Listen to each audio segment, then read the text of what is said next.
খুব ভয়ঙ্কর। আকাশে মেঘ উঠেছে দেখেন, পূর্ব দিকে জিন দেখতে পাওয়া যায়। তো বন্ধুরা, স্বাগত জানাচ্ছি নতুন একটা ভিডিওতে। তা আজকে এসছি মাঠে, বুঝতে পারলেন আমরা গ্রামের ছেলে, মাঠে ঘাটে ঘুরি বিশেষ করে বেশি।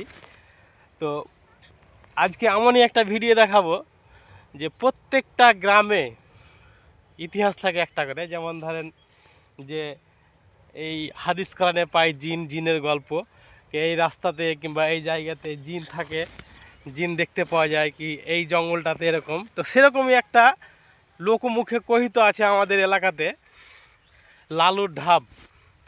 তো সেই লালুর ঢাব দেখাবো আপনারাকে। আর শুনেছি এই লালুর ঢাবে নাকি দিনের বেলাতে মানুষ, বিশেষ করে দুপুরের সময়ও হেঁটে যেতে পারত না। তো চলেন এরকমই একটা জায়গাতে আজকে নিয়ে যাচ্ছি আপনারাকে। এই দেখতে আসেন চারিদিকে জঙ্গল, মধ্যখান দিয়ে আমি হাঁটছি, আপনাদেরকে দেখাচ্ছি, দাঁড়ান। দেখেন কীরকম রাস্তা, এই রাস্তা দিয়ে হাঁটতে হাঁটতে যাচ্ছি। আর আপনার আগে দেখাবো সেই মানে অত্যন্ত সেন্সিটিভ এলাকা, সেই লালুর ঢাব।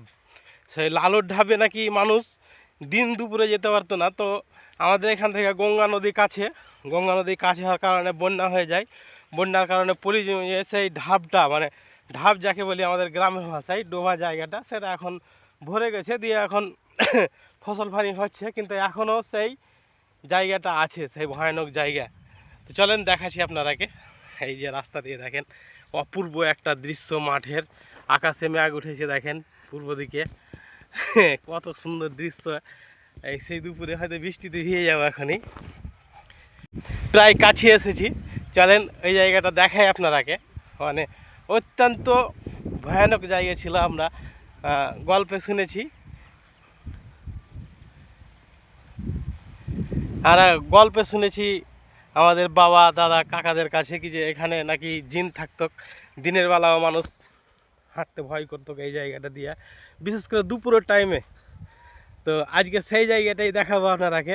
আর যদি আপনাদের এলাকায় এরকম কোনো জায়গা থাকে, মানে এরকম স্পর্শকাতর জায়গা যেখানে মানুষের অনেক ইতিহাস গল্প গুজব লুকিয়ে আছে, তো আমাকে জানাবেন কমেন্টে অবশ্যই। বন্ধুরা, এই সেই জায়গা, কিন্তু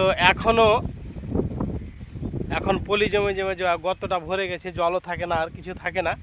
এখন তো ফসল পানি দেখছেন, ফসল লাগা আছে। এগুলো হচ্ছে আমরা আমাদের গ্রাম ভাষায় ধঞ্চা বলি।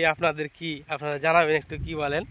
তো এখনও একটা বাঁশের গাছ আছে ওখানে, ওই বাঁশের গাছের সময়তে নাকি দেখতে পাওয়া যায় এখনও অনেক মানুষ বলে, আমি কিন্তু দেখিনি এখন অবধি কিছুই।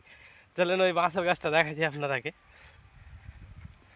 খুব ভয়ানক জায়গা দেখেন, জঙ্গলের ভিতর দিয়ে যেতে হচ্ছে একবারে, যাকে বলে ভয়ানক জায়গা। এই সেই জায়গাটা দেখেন কত ভয়ঙ্কর জায়গা এটা। আর মাঠের মধ্যে বৃষ্টি আছে, আকাশে চারিদিকে। এই দেখেন এই জায়গাটা ভিতরে আমি প্রবেশ করবো না, একা আছি আমি এখন।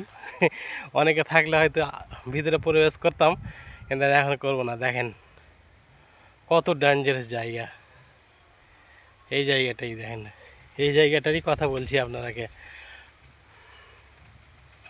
মানে আমি ভিডিও করছি তো আমার গা ছমছম করছে। সত্যি ভাই খুব ভয়ঙ্কর জায়গা, দেখেন কত ভয়ঙ্কর জায়গা। এই জায়গাটা দেখতে খুব ভয়ঙ্কর লাগে। এখনও এই জায়গাটাই মানে ফসল পানি কেউ করে না, খুব ফাঁকা রেখেছে, ওখানে যেতে পারছে না। চারিদিকে ফসল, এই দেখেন এইদিকে ফসল, পাট ক্ষেত এই যে এইদিকে। আর এই যে দেখেন এই জায়গাটা এখনও এরকম, মানে আবাদ করে না, ফসল পানি উৎপন্ন করে না এখানে। এই জায়গাটা ফাঁকাই রেখেছে, এ মাঝখানে গর্ত। আমাকে ভয় লাগছে, একা আছি আমি, বেরিয়ে গেলাম। খুব ভয়ঙ্কর জায়গা। এই যে দেখেন রাস্তাটাই দেখেন না কীভাবে, একেবারে